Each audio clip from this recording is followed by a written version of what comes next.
ஸ்ரீமாத்ரே நமக. அபிராமி அந்தாதியோட 59வது பாடல் 59. இந்த பாடல்ல அபிராமி பட்டர் பெண்களை எப்படி அழகா சொல்றாருன்னா, பஞ்சும் மஞ்சும் மெல்லடியார் அப்படின்னு சொல்றார். பெண்களுக்கு எப்படி ஒரு பெருமை கொடுக்கிறார் பாருங்க. மென்மையான பாதங்கள் நடையை உடைய பெண்கள் என்ன சொல்றார், பெண்கள் தன் தாய் தன்னுடைய குழந்தை எப்படிப்பட்டவளாக இருந்தாலும் அந்த குழந்தையை வெறுக்க மாட்டார் அப்படின்னு சொல்றார். அரியா குழவியை அன்னை ஒருத்தால் அது நியாயமா அப்படின்னு கேட்கிறார். அது பண்ண மாட்டா, அப்படி ஒருக்கவே மாட்டா, வெறுத்து ஒதுக்க மாட்டா அப்படின்னு சொல்ற. தஞ்சம் பிரிதில்லை ஈதல்லது என்று உன் தவநெறிக்கே நெஞ்சம் பயில நினைக்கின்றிலேன், ஒற்றை நீள் சிலையும் அஞ்சம்பும் இக்கு அலராகி நின்றாய், அறியார் எனினும் பஞ்சும் அஞ்சும் மெல்லடியார், அடியார் பெற்ற பாலரையே அப்படின்னு சொல்ற. தஞ்சம் பிரிதில்லை ஈதல்லது என்று உன் தவநெறிக்கே நெஞ்சம் பயில நினைக்கின்றிலேன், ஒற்றை நீள் சிலையும் அஞ்சம்பும் இக்கு அலராகி நின்றாய், அடியார் எனினும் பஞ்சஞ்சு மெல்லடியார், அடியார் பெற்ற பாலரையே அப்படின்னு சொல்ற. தஞ்சம் பிரிதி இல்லை, எனக்கு வேறு தஞ்சமே கிடையாது அப்படின்னு எனக்கு தெரிந்திருந்தும் உன்னை அடைவதற்குரிய மார்க்கத்துக்கு என்னுடைய இதயம் அந்த வழி போகிறதுக்கு எண்ண மாட்டேங்கிறதேம்மா. நீ எப்படிப்பட்டவள், ஒற்றை நீள் சிலையும் 5 அம்பும், கரும்பு வில்லு, 5 மலர்களை கொண்ட பானம், இதையெல்லாம் வைத்து கொண்டிருப்பவளே, நான் தெரியாதவர் ஒன்றும் அறியாதவளாகினாலும் பஞ்சு போன்ற அது கூட வருந்தக்கூடிய மெல்லிய பாதங்களுடையவர்கள் பெண்கள் தாங்கள் பெற்றெடுத்த குழந்தையை எப்படி இருந்தாலும் தண்டிக்க மாட்டார்கள். அதான் பால்மனம் மாறாத சிறு குழந்தைகள் அப்படின்னு சொல்றாரு. பாலரையேன்னு சொல்லிட்டார். இப்போ இதுக்கு என்ன விளக்கமா பார்க்கலாம்னா, தஞ்சம் பிரிதில்லை ஈதல்லது என்று உன் தவநெறிக்கே நெஞ்சம் பயில நினைக்கின்றேன்னு சொல்ற. நமக்கு முதல்ல என்ன வேணும்? எல்லாருக்கும் வாழ்க்கைக்கு முதல்ல தேவையானது நம்பிக்கை. நமக்கு முதல்ல நம்மளுக்கு தன்னம்பிக்கை வேணும். எதுனாலும் நம்ம கிட்டக்க நம்பிக்கை வைக்கணும். பகவான் கிட்டக்க அசஞ்சலா பக்தி செய்வானாங்கிறதுல செய்வா அப்படின்னு அந்த அசஞ்சலா பக்தியோட பகவானை சரணடைஞ்சு அந்த பக்தியோட இருக்கணும். ஆனா நம்ம அப்படி இருப்போமா? யாரோ சொன்னா ஏதோ சொன்னான்ட்டு எதெல்லாமோ செஞ்சு பார்ப்போம், அவளெல்லாம் நம்புவோம். ஆனா பகவானை நம்ப மாட்டோம் இல்லையா? டாக்டர்கிட்ட அந்த டாக்டர் ரொம்ப நல்லவரா, அவர் கொடுக்குற மருந்து வேலை செய்யும், நமக்கு சீக்கிரம் நோய் குணமாயிடும்னு அந்த டாக்டரை போய் பார்க்க போறோம். இல்லை யாராவது இது பண்ணினா அதை போய் பார்த்து நம்பிக்கையோட அது நடக்கும்னு போறோம். பகவான் கிட்டக்க அந்த நம்பிக்கையை வச்சா கண்டிப்பா நடக்குங்கிறார். அதைத்தான் சொல்றாரு. நம்ம எத்தனை விதமான வாழ்க்கையில என்னெல்லாம் அனுபவிச்சுட்டு இருக்கோம் பார்க்கிறோம். அப்போ அதற்கு எல்லாம் மூல காரணமாக இருக்கக்கூடிய அம்பாள், அவள்கிட்டக்க சரண் புகுந்தோம்னா நம்மளுக்கு எல்லாமே நல்லதா நடக்கும். இறைவன் கிட்டக்க நம்பிக்கை வைக்கணும். யார்கிட்டக்கையோ நம்பிக்கையை வச்சுட்டு வாழ்க்கையை ஓட்டிட்டு இருக்கோமே, இறைவன் மீது அந்த நம்பிக்கையை வைக்கணும். அவர் செய்வார் அப்படின்னு சொல்லி நம்பி அவர் கையை நம்பிக்கையோடு பற்றி கொள்ளணும். அப்படி இருந்ததுன்னா நம்மளுக்கு வாழ்க்கையில ஸ்தம்பிக்கும் நிலை வராது அப்படின்னு சொல்றார். மனதில் உறுதி வேண்டும், வாக்கினிலே இனிமை வேண்டும் அப்படின்னு பாரதியார் சொல்லுவார். பார்த்து கேட்டிருக்கோம் நிறைய. அப்போ எதுனாலும் மனதுல ஒரு நம்பிக்கையோட உறுதியோட இது செய்யும்னா அது பண்ணணும். அதே மாதிரி வாக்குல கடார் புடார்னு பேசக்கூடாது, அந்த வாக்கில் இனிமையோட. அப்போ நம்பிக்கை வைக்கிற தும்பிக்கையாரை சரணடை, தும்பிக்கையாரை நம்பிக்கையோட சரண் புகுந்தால் யாரையுமே நம்ம நம்ப வேண்டாம், அது எல்லாமே நல்ல நம்ம வாழ வைக்குங்கிறா. முதல்ல நம்ம நம்பணும். அதான் அந்த தன்னம்பிக்கை வைக்கணும். தன்னம்பிக்கை நம்மளுக்கு எப்படி தெரியறது? ஒரு ஊருக்கு போறோம், நிறைய மார்க்கம் இருக்கும், இப்படி போகலாம் அப்படி போகலாம், அந்த வழியாக போகலாம், ட்ரெயின்ல போகலாம், பஸ்ல போகலாம், கார்ல போகலாம், எத்தனையோ வகைமான இருக்கு, பிளேன்ல போகலாம். ஏதாவது ஒன்றை நம்பிக்கையோட தேர்ந்தெடுத்து ஒரு டிக்கெட் புக் பண்ணி அந்த ஊருக்கு போறதுக்கு அதுல ஏறி உட்காந்து போய் சேர்ந்துடுறோம்ல. அப்போ எப்படி ஒரு சந்தேகம் இல்லாமல் நம்ம அந்த மாதிரி பண்றோம். இந்த தேதியில இந்த ட்ரெயின் கிளம்பும், இதுக்கு டிக்கெட் புக் பண்ணிடுவோம்னு பண்ணிடுறோம். 4 மாசத்துக்கு முன்னாலே டிக்கெட் புக் பண்ணிக்கிறோம். 4 மாசத்துக்கு அப்புறம் அந்த இடத்துக்கு போய் சேர்ந்துட்டு சௌரியமா திருப்பி வரோம். அப்ப நம்பிக்கை வைத்து ஒரு காரியத்தை நம்ம பண்றோம். அப்போ எப்படி ஒவ்வொரு விஷயத்திலையும் நம்ம சந்தேகமே இல்லாமல், தெய்வீக விஷயங்கள்லயும் நம்ம சந்தேகமே இல்லாமல் எல்லா காரியத்தையும் செய்யணுங்கிற. ஏன்னா அவன் அருளாலே அவன் தாழ் படிதுன்னு எந்த ஒரு நிமிஷம் ஒரு கொஞ்சம் நகர்றதுனா கூட அதுக்கு அவனோட அருள் வேணும். அப்போ அவளோட அருள்னால தான் எல்லாமே நம்ம வாழ்க்கையை ஓட்டிட்டு இருக்கோங்கிறது நல்லா தெரிஞ்சுக்கணும் நம்ம. அவளுடைய பூரண அருளை பெறுவதற்கு நாம் முயற்சி பண்ணணும். அதனால இது அபிராமி பட்டருக்கு உள்ள நிலைமையா அப்படின்னா இல்ல, நமக்காண்டி அவரை தாழ்த்தி சொல்றார். அவருக்காண்டி அம்மாசை அன்னைக்கு நிலவை வரவழைச்சா அம்பாள். அப்ப அவருக்கு பக்தி குறைவா இல்ல, நமக்காண்டி அவர் தன்னை தாழ்த்திட்டு அம்பாள்கிட்ட நமக்காண்டி பிரார்த்தனை பண்றார். தங்கிட்ட குற்றத்தெல்லாம் வச்சுக்கிறார். அதனாலதான் அப்பர் சுவாமி என்ன சொல்வார், குலம் பொல்லேன் குணம் பொல்லேன் குறியும் பொல்லேன் குற்றமே பெரிதுடையன்னு தன்னை குறை சொல்லிப்பார். நான் அதெல்லாம் இல்லவே இல்லை, எனக்கு குணம் இல்லை, எனக்கு என்ன குலம் இல்லை, நான் பொல்லாதவன், எதுவுமே எனக்கு தெரியாது அப்படின்னு சொல்லி நான் குற்றமே உடையவன்னு சொல்லிக்கிறார். எதுக்காண்டி? அவருக்கு கிடைக்காததா பகவான் எப்படி அருள். மாணிக்க வாசகர் எல்லாத்துலயும் நாயினும் கடையேனே அப்படிம்பார். நாயினேன்னு சொல்றாரு. என்ன இவர்களுக்கெல்லாம் பகவான் எப்படி ஆட்கொண்டாங்கிறது நமக்கு தெரியும். பணியுமாம் என்றும் பெருமை சிறுவை அணியுமாம் தன்னை வியந்துன்னு குறள் சொல்ற மாதிரி இவர்கள் எல்லாம் குறை குடம் தழும்பும், நிறை குடம் தழும்பாது. அப்படி நிறைவான குணமாக இதற்கு. ஏன்னா நெற்பயிர் நல்ல கதிர் பிடிச்சாச்சுன்னா அப்படியே தலை சாஞ்சிரும், அது நிமிர முடியாது. அதே மாதிரி தான் நம்பிக்கை பணிவை கொடுக்கணும். நம்மளுக்கு பெருமையினால அப்படியே தலை நிமிர்ந்து கர்வத்துல இருக்கக்கூடாது.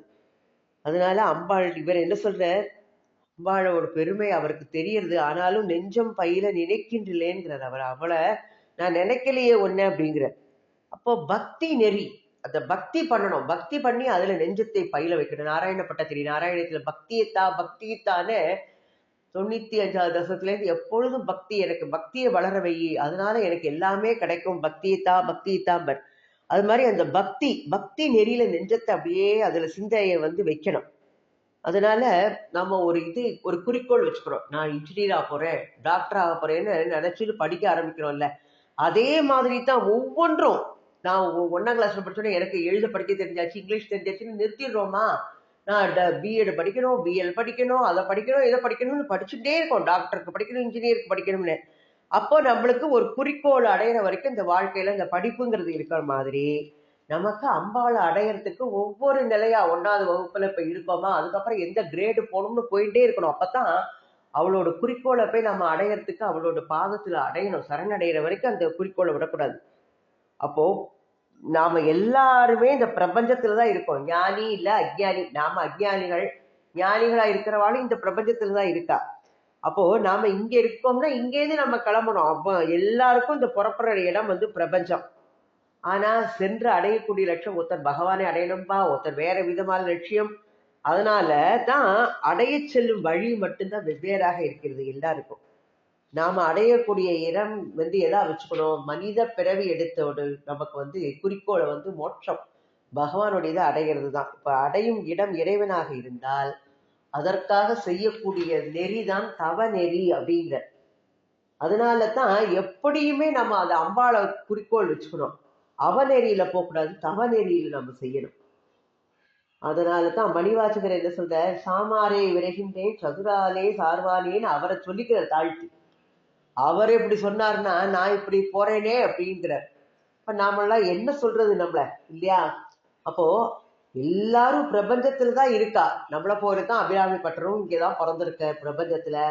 ஆனா பக்தி நெறியில வாழ்ந்தார்.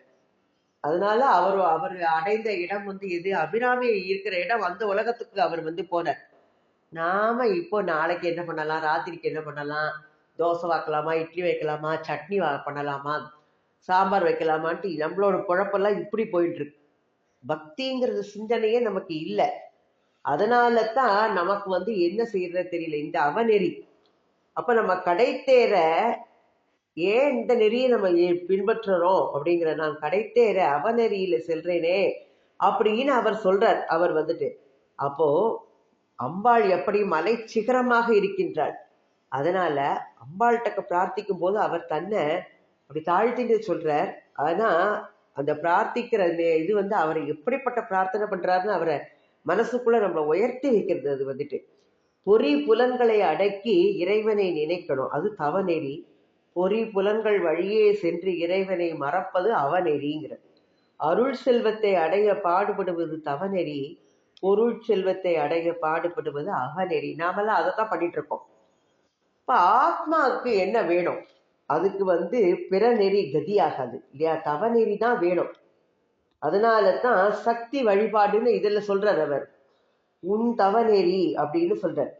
அதனால நம்ம ஏதாவது ஒரு இடத்த போய் அடையணும்னா அந்த இடம் வர வரைக்கும் நம்ம போயிட்டே இருக்கணும். அந்த பிரயாணம்ங்கிறது நம்மளுக்கு தொடர்ந்துட்டே இருக்கும் இல்லையா. அதனால தான் திருவள்ளுவர் சொல்லுவார், நவில் தோறும் நூல் நயம் போலும் பயில் தோறும் பண்புடையாளர் நட்புன்னு. இப்போ நாம என்ன பண்ணணும், எந்த இதுல போய் சேர்ந்தால் நம்மளுக்கு அந்த நெறி கிடைக்கும்னு பார்க்கணும். அதனால உன் துணையின்றி ஒரு பொழுதும் வாழ முடியாது அப்படின்னு எனக்கு தெரியறது. ஆனாலும் ஒன்னு அடையறதுக்குள்ள முயற்சி என்னால இடையராது என் மனத்தை அதுல ஈடுபடுத்துன்னு பாக்குறேன், அது முடிய மாட்டேங்கிறது அம்மா அப்படின்னு சொல்ற. தாய்மானவர் என்ன சொல்லுவார், நாத கீதன் என் நாதன் முக்கட்பிடான் வேத வேதியன் வெள்விடை ஊர்தி மெய் போதமாய் நின்ற புண்ணியன் பூத்திருப்பாதமே கதி மற்றில்லை பாழ் நெஞ்சமேன்னு சொல்ற. நெஞ்சத்துக்கு அறிவுறுத்துறார், அதுதான் பாரு அப்படின்னு சொல்லிட்டு. மணிவாசக பெருமான் ரொம்ப அழகா கந்தர் அலங்காரத்துல அருணகிரியார் நம்ம அனுபவிச்சோம். படிக்கின்றில்லை பழனி திருநாமம் படிப்பவர் தாழ் முடிக்கின்றில்லை முருகா என்கிலை முசியாமல் இட்டு மிடிக்கின்றில்லை பரமானந்தம் மேற்கொள்ள விம்மி விம்மி நடிக்கின்றில்லை நெஞ்சமே தஞ்சமேது நமக்கினியேன்னு இவர் சொல்றார் அருணகிரியார் கந்தர் அலங்காரத்துல. மணிவாசக பெருமான் திருச்சதகத்துல ஆடுகின்றில்லை கூத்துடையான் கழற்கு அன்பிலை என்பு உருகி பாடுகின்றிலை பதைப்பதும் செய்கிலை பணிகிலை பாத மலர் சூடுகின்றிலை சூட்டுகின்றதும் இல்லை துணையில் பிண நெஞ்சே தேடுகின்றிலை தெருவுதோறும் அலறிலை செய்வது ஒன்று அறியேனேன்னு சொல்றார். எப்படி சொல்றாரு, அவரெல்லாம் என்ன அழகா சொல்லியிருக்காரு, அவரே இப்படி சொல்லிக்கிறார். அதனால நம்ம சில தாய்மானவர் சொல்லுவார், கல்லேனும் ஐய ஒரு காலத்தில் உருகும் என் கல் நெஞ்சம் உருகவில்லையே நெஞ்ச கன கல்லு நெகிழ்ந்துருகன்னு சொல்லுவார் கந்தர் அனுபூதியில ஃபர்ஸ்ட். அதுதான் கல்லினும் கொடிய மனதை நல்லது மனத்தை எப்படி அந்த கல்லு இறைவனுடைய உருவங்களை தாங்கி விக்கிரகம் செய்யறதுக்கு உதவுறது. அப்போ மனது எப்படி நல்லது கொடிய மனதா இருந்தா கல்லு போல இருந்தாலும் பரவாயில்ல விக்கிரகமா ஆக்கலாம் அத. அப்ப குரங்காட்டி மாதிரி அது அங்கேயும் இங்கேயும் ஆடிட்டு இருக்கு. எதுல சிவாந்த லகரியில அழகா சொல்லுவார் ஆதிசங்கர பகவத், என் மனசு ஒரு குரங்கு, நீதான் அந்த குரங்காட்டியா இருக்கணும், அந்த லகானம் உன் கையில வச்சுக்கோ, நீ ஆட்டி வை, என் கையில கொடுத்துட்டேன்னா என்னோட சொல்லுக்கு அது என்ன ஆட்டி வைக்கும், நீ கையில வச்சு என்ன குரங்காட்டியா இருந்தா ஆட்டி வையும். அத மாதிரி இந்த நெஞ்சு எப்படின்னா என்னை கொல்ல வந்த கொம்பில்லாத நெஞ்சு அப்படின்னு சொல்வார். இப்படி எல்லாத்தையும் இந்திரியங்களை மனதை எல்லாத்தையும் இறைவன் பாதத்தில் கட்டி போட்டா நம்மளால எதுதான் செய்ய முடியாது. பகவத்கீதையில பகவான் சொல்ற மாதிரி, சிந்தனை நீன் தனக்காக்கி நாயினேன் தன் கண்ணினை நீன் திருப்பாத போதுக்காக்கி வந்தனையும் மலர்க்கே ஆக்கி வாக்கு உன் மணிவார்த்தைக்கு ஆக்கி அப்படின்னு மணிவாசகர் சொல்வார். இப்படிப்பட்ட மனது இந்திரியங்கள் எல்லாவற்றையும் உன்னுடைய கையில நீ வச்சிருப்பதுனால்தான் உன் உத்தரவின்றி அது இயங்க முடியாது தன்னால. இப்ப நான் எப்படி மேல ஏறணுமோ அதற்கு நீ என்ன நல்வழியில செல்வதற்கு நீதான் உத்தரவிடணும்னு கேட்க, நீ செய்ய மாட்டாயா, உத்தரவிடக்கூடாதா அப்படின்னு கேட்கிறார் அவர். இப்போ எப்படி நீ என்ன ஆட்டி வைக்கணும், நல்ல மனதை கரும்பு வில்லாகவும் இந்திரியங்களை பஞ்சபானங்களாகவும் ஏந்தி நின்ற கோலத்தில் நீ அபிராமியாக இருக்கின்றாய். பஞ்ச தன்மாத்திர கோதண்ட சாயிகான்னு சொல்லுவா. பஞ்ச தன்மாத்திர சாயிகா கோதண்டத்தை வச்சுட்டு இருக்க, கையில இச்சு வச்சுட்டு இருக்க, 5 மலர்களை இந்திரியங்களே அடக்கி மனதை நீ அம்பா வச்சுட்டு இருக்க அப்படின்ட்டுலாம். அத மாதிரி இப்போ என்ன சொல்றார், அரியாரினும் பஞ்சஞ்சு மெல்லடியார் அடியார் பெற்ற பாலரையே அப்படிங்கிற. அப்போ என்ன சொல்லணும், நான் உன்னை தவிர எனக்கு வேறு பற்றுக்கோடே இல்லை. அது எனக்கு நன்னா தெரியுது. ஆனாலும் கூட என் மனசு ஒன்னு அடையறதுக்குள்ள அந்த தவ நெறிக்கு போக மாட்டேங்கிறதே. அப்படி என் மனசை நீ திருத்தி என்ன நல்லவனா ஆக்க முடியாதா? உனக்கு முடியாததே இல்லை, நீ முடியாதுன்னு சொல்லாதே. உன்னால என்ன நல்வாழ்வு வாழ வைக்க முடியும். அப்படி நீ செய்யலைன்னா அது உனக்கு இழுக்கு வந்துருமா? அதனால என்ன வாழ வைக்கிறதுனால நீ அப்படி பண்ணாம இருந்தேன்னா நீ ரொம்ப கருணை கடல்லாம் சொல்றாளேம்மா, அது நீ அப்படி உன்னுடைய இயல்புக்கு அது மாறாக களங்கம் விளைவிக்கக்கூடியதனாக இருக்கின்றது அப்படின்னு. அப்போ எப்படி ஒரு உரிமையோட கேட்கிறார் பாருங்க. எனக்கென்ன மனக்கவலை, என் தாய்க்கன்றோ தினம் தினம் என் கவலைன்னு சீர்காழி பாடுவார். அவர் சீர்காழி சீர்காழி கோவிந்தராஜன். எனக்கென்ன மனக்கவலை, என் தாய் கன்றோ தினம் தினம் என் கவலை அப்படிங்கிற மாதிரி. என்னோட கவலை இல்லைம்மா, நீ உன் கவலையா ஏத்துக்கோ, எனக்கு என்ன அதை பத்தி, நீ இருக்கும்போது எனக்கு என்னமா கவலை அப்படிங்கிற மாதிரி. அப்படி அவள்கிட்ட உரிமையா கேட்கிற அளவுக்கு நாம அவளோட அப்படி நெருக்கமா இருக்கணுங்கிற, நம்மளுடைய அவள்கிட்ட நம்ம அவ்வளவு நெருக்கத்தோட கேட்கிற கூடிய அளவுக்கு இருக்கணும். அப்ப நம்ம குழந்தை பிறந்த உடனே அம்மாவும் குழந்தையும் அப்படியே இணக்கமா இருப்பா இல்லையா? நம்ம பெரியவளாக அம்மாட்ட கொஞ்சம் கொஞ்சமா நகண்டுட்டு போறோம். அப்படி ஜீவனுக்கும் சிவனுக்கும் இடைவெளி அதே மாதிரி அதிகமா இருக்கு. நம்ம வளர்ந்துருப்போம், நம்ம பக்குவம் தெரியும், ஆனாலும் என் மனசு இப்படி இருக்கே அப்படின்னு சொல்றார். பாலனாய் கழிந்த நாளும் பனிமலர் கோதை மாதம் மேலனாய் கழிந்த நாளும் மெலிவொடும் உப்பு கோலனாய் கழிந்த நாளும் குறிக்கோள் இல்லாது கெட்டேன் சேலெல்லாம் பழனவேலி திருக்கொண்டி சரத்துள்ளானேன்னு அப்பர் சொல்ற மாதிரி. நம்மளுக்கு ஞானம் வரணும், என்னத்தலாமோ செஞ்சு நாளெல்லாம் கழிச்சேனே அப்படின்னு. அதனால நீ உங்ககிட்ட நெருக்கம் வரணும் அப்படின்னு சொல்றாரு அவர். இப்போ எந்த இது பொல்லாத சேயனில் தாய் தள்ளல் நீ தமோ புகலிடம் பிரிதும் உண்டோன்னு தாய்மானவர் சொல்ற மாதிரி வள்ளல் பெருமான் என்ன சொல்லுவார்? தடித்த ஓர் மகனை தந்தை ஈண்டடித்தால் தாயுடன் அணைப்பாள், தாய் அடித்தால் பிடித்தொரு தந்தை அணைப்பன். இங்கு எனக்கு பேசிய தந்தையும் தாயும் பொடி திருமேனி அம்பலத்தோடும் புனித நீ ஆதலால் என்னை அடித்தது போதும் அணைத்திடல் வேண்டும் அம்மையப்பா. இனி ஆற்றேன், என்னம்மா இனிமே பொறுக்க மாட்டேன், என்ன நீ பண்ணினது போறோம், எனக்கு அம்மா அப்பா எல்லாம் நீதான். அப்ப நீ என்ன செய்ய அடிச்சது போறோம், என்ன நீ இனிமே அணைச்சுக்கோ அப்படிங்கிற சொல்ற மாதிரி. வள்ளல் பெருமான் சொல்ற மாதிரி அனைத்து அடியார்களும் ஆண்டவன் பிரார்த்தனை பண்ணிதான் அவ அவளை நெருக்கமா இருந்ததுனால உரிமையோட கேட்டா. அது மாதிரி அபிராமி பற்ற கேட்கிறார். நான் அறியாத பிள்ளை பருவத்துல அவர்கள் என்ன தப்பு செய்தாலும் அம்மா எப்படி பண்ணுவா, அவளுக்கு மென்மையான குணம், கருணை உடையவள். அவள் அந்த குழந்தைய வெறுத்து ஒதுக்குறாளா, தண்டிக்கிறது இல்லையே. அத மாதிரி நீ எப்படிப்பட்டவள், தாய் குலத்துக்கெல்லாம் தலைவி, தன்னிகரில்லாத தாயாக இருக்கக்கூடியவள். அப்படிப்பட்ட நீ என்னை திருத்தி வாழ செய்வது உனக்கு முடியாதா? என்னை இப்படி வருந்தி அழச் செய்யலாமா அப்படின்னு சொல்ற. அதனால தாய்க்கு சேயிடும் கோபம் வந்தாலும் தண்டிக்க மாட்டாள் அப்படின்னு நீலகண்ட தீட்சிதர் ஆனந்த சாகரத்துல சொல்லுவார். அதே மாதிரி தான். அப்போ அம்பாள பெண்களோட காலடி எப்படி சொல்றார்? மெல்ல அடிகள் இலவம் பஞ்சும் அஞ்சும் மெல்லடியார் அப்படின்னு சொல்றார். இலவம் பஞ்சு அப்படியே இதாகுமா? ஒரு இதில் சொல்லுவா, ஒரு ராணி ஒரு ராஜாவோட மனைவிமார்களுக்கு ஒருத்தருக்கு காத்தடிச்சு இந்த பூவாசனம் மயக்கம் ஆயிடுவாளாம். ஒருத்தருக்கு வேற ஏதாவது அதாவது அவ்வளவு மெல்லிய இயல்புடையவர்கள் பெண்கள்ங்கிறதுக்காண்டி சொல்றா. சீதா பிராட்டிய விபீஷணன் என்ன சொல்வேன்? பஞ்சன சிவந்த மென்கால் தேவி அப்படிம்ப. பஞ்சோடு மென்மையை விட மிஞ்சும் மென்மையான பாதங்களை உடையவளா. அதனால புல்லினும் மெல்லிய பாதம், புல்லு மேல கால் வச்சா வலிக்குமா? ஆனா இதுல சொல்றா புல்லினும் மெல்லிய பாதம் அப்படின்னு சொல்றா.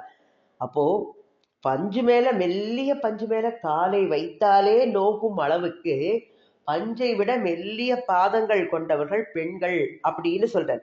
அப்படிப்பட்ட மென்மை உள்ளம் கொண்ட பெண்கள் அவர்களோட குழந்தைகளை குற்றம் அவர்கள் செய்தாலும் அவர்களை துன்புறுத்த மாட்டார்கள் அடித்து அப்படின்னு சொல்றார். ஏன்னா குழந்தைய அணைச்சு நீ இப்படி செஞ்சதெல்லாம் தப்பு அப்படின்னு சொல்லி எல்லாம் இது பண்ணுவா. எல்லா குழந்தையும் அப்படி பண்ண மாட்டா. தாங்கள் பெற்றெடுத்த குழந்தைகள்கிட்ட கருணை காட்டுவா. எல்லா குழந்தைகளும் அப்படி பண்ணுவாளா? இல்லை. ஆனா இவர் என்ன சொல்றாரு, அதனால அடியார் பெற்ற பாலரையே அது மாதிரி நான் உன்னுடைய அடியவன், தன்னை அடியவனா சொல்றார். நான் உன்னுடைய பிள்ளை, என்னை நீ திருத்தணுமா வேண்டாமா? நான் தப்பு செய்தால் நீ தப்பு செய்யற அப்படின்னு என்னை திருத்தணும், அதை விட்டுட்டு என்னை நீ ஒதுக்கலாமா அப்படின்னு சொல்றாரு அவர் ஏன்னா இதுல அழகா இதுல ஒரு குரல்ல அமிழ்திலும் ஆற்றல் இனிதே தம்மக்கள் சிறுக்கை அழாவிய கூழ்னு குரல்ல சொல்லுவார். குழல் இனிதி யாழினிதி என்பர் தம்மக்கள் மழலை சொல் கேளாதவர் தம்மக்கள் அப்படின்னு குழந்தைகளோடு வைத்துது அவளோட குழந்தைகளை பத்தி சொல்றாரு. அதனால சேய் தாயை நினைக்க மறந்தாலும் தாய் சேயை நினைக்க மறுப்பது நியாயமா அப்படிங்கிற. அப்ப அந்த குழந்தை என்னது, அந்த குழந்தையோட கதி என்ன அப்படி மறந்து போச்சுன்னா, இப்ப யார உலகம் குத்தம் சொல்லி பத்தி அம்மா பிள்ளை விட்டுட்டு போயிட்டா அப்படின்பா. அதனால நீ அன்னை எனக்கு, அதனால என்னுடைய குற்றங்களை எல்லாம் நீ காணாமல் என்னை நீ அருள் புரிந்து தடுத்து ஆட்கொள்ள வேண்டும்னு பிரார்த்தனை பண்ற. மணிவாசகர் கூட அழகா சொல்லிடுவேன் எல்லா இதுலயும், எல்லா எப்படி சொல்ற, வாழாப்பத்துல யாரோடு நோகேன் யாருக்கெடுத்து உரைக்கேன் ஆண்ட நீ அருள் இல்லையானால் அப்படின்னு சொல்லுவார். சுந்தரமூர்த்தி சுவாமிகள் இதே மாதிரி தான் சொல்லுவார். பிழுக்கை வாரியும் பால் கொள்வர் அடிகள் பிழைப்பனாயினும் திருவடி பிழையேன் அப்படின்னு. அத மாதிரி நிறைய இதுல என்ன சொல்ற போறாருன்னா, இந்த நீலகண்ட தீட்சிதர் போய் மதுரை மீனாட்சிகிட்ட சொல்லுவார். டெய்லி மீனாட்சியை பார்த்து பார்த்து பார்த்து பூஜிக்கிறவர். அவர் என்ன சொல்றாரு, அவர் மெய் ஞானி. இப்ப மீனாட்சிட்ட மனம் மெய் உருகி வேண்டிக்கிறாராம். என்ன சொல்ற, வாழா நின்று தொழும் அடியார்கள் வான் ஆளப் பெரும் வார்த்தை கேட்டும் நான் ஆளும் மலரிட்டு வணங்கார் நம்மை ஆள்கின்ற தன்மை ஓரார் கேளா நான் கிடந்தே உழைக்கின்றேன் கிளைக்கெல்லாம் துணையாம் எனக் கருதி ஆளாவான் பலர் முன்பு அழைக்கின்றேன் ஆரூரானே மறக்கலுமாமேன்னு திருவாரூர் தேவாரத்துல சுந்தரர் சொல்லியிருக்கார். நீலகண்ட தீட்சிதர் அம்பாள்கிட்ட உருகி பிரார்த்தனை பண்ணுவார். அம்மா, என்னுடைய கர்ம வினைகள் நான் நிறைய செய்திருக்கேன், என்னுடைய கர்ம வினைகளை நீ எனக்கு தானே அப்படி பண்ற, உன்னோட ஆணை இல்லாம கர்ம வினைகள் அது நீ தானே தீர்மானிக்கிற, இந்த கர்ம வினை செஞ்சிருக்கான் அதனால இந்த பிறவி கூட அவனுக்கு இதை கொடுன்னு நீ தானே, நீ இல்லாமல் எனக்கு அது செய்யணுமா, நீ தான் இந்த கர்ம வினைகள் தனித்து என்னை சாராது, நீ உன்னுடைய ஆணை இல்லாமல். எல்லா ஜெகத்தையுமே படைத்து காத்து ஸ்ரீமாதா சர்வலோக ஜனனி, அப்ப அத்தனை படைத்து காத்து அழிக்கும் வல்லமை படைத்தவள் நீ. அப்படிப்பட்ட உனக்கு என்னுடைய கர்மா எங்கிட்ட கஷ்டப்படுத்தாம இருக்கிறது அதை அழிக்கிறது உனக்கு கஷ்டமா, அது எங்கிட்ட வராம இருக்க செய்வது உனக்கு முடியாததா? அப்ப அப்பேற்பட்ட சக்தி படைத்தவள் நீ.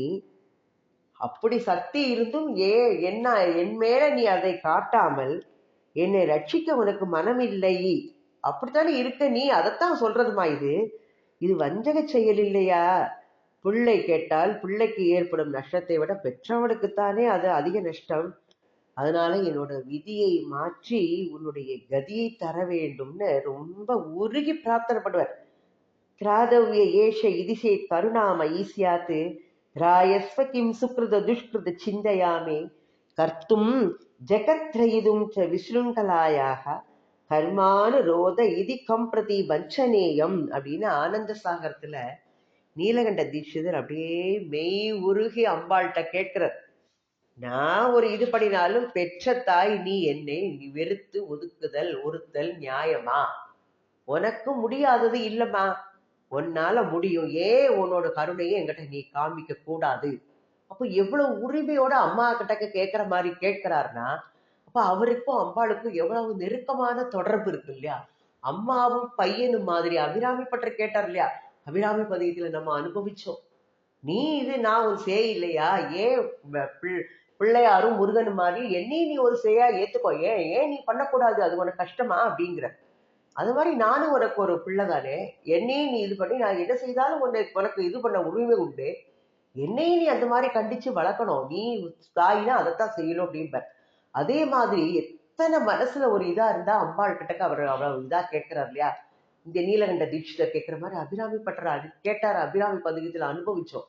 அத மாதிரி நாமளும் அம்பாள்கிட்ட கேட்கலாம், என்னையே நீ இப்படி வச்சிருக்க, என்ன காரணம், நான் என்ன செஞ்சிருக்கேன், என் மேல உனக்கு கருணை இல்லையா, நீ என்னை காப்பாற்றக்கூடாதா, நீ என்னை வெறுத்து ஒதுக்கலாமா? நம்ம கேட்கணும். அந்த நெருக்கம் அம்பாள் கிட்ட நமக்கு வரணுங்கிற அபிராமி பட்டர் நமக்காண்டி அம்பாள்கிட்ட உருகி கேட்கிற. நாம அதை புரிஞ்சுட்டு நாமளும் அம்பாள்கிட்ட அதே மாதிரி கேட்போம். அவருடைய திருவழிகளை சரணே புகுந்துடுவோம். நாம வந்துட்டு ஓம் ஸ்ரீமாத்ரே நமக. ஓம் அபிராமி அன்னைக்கு ஜெய். அபிராமி அன்னை திருவடிகளே சரணம் சரணம்.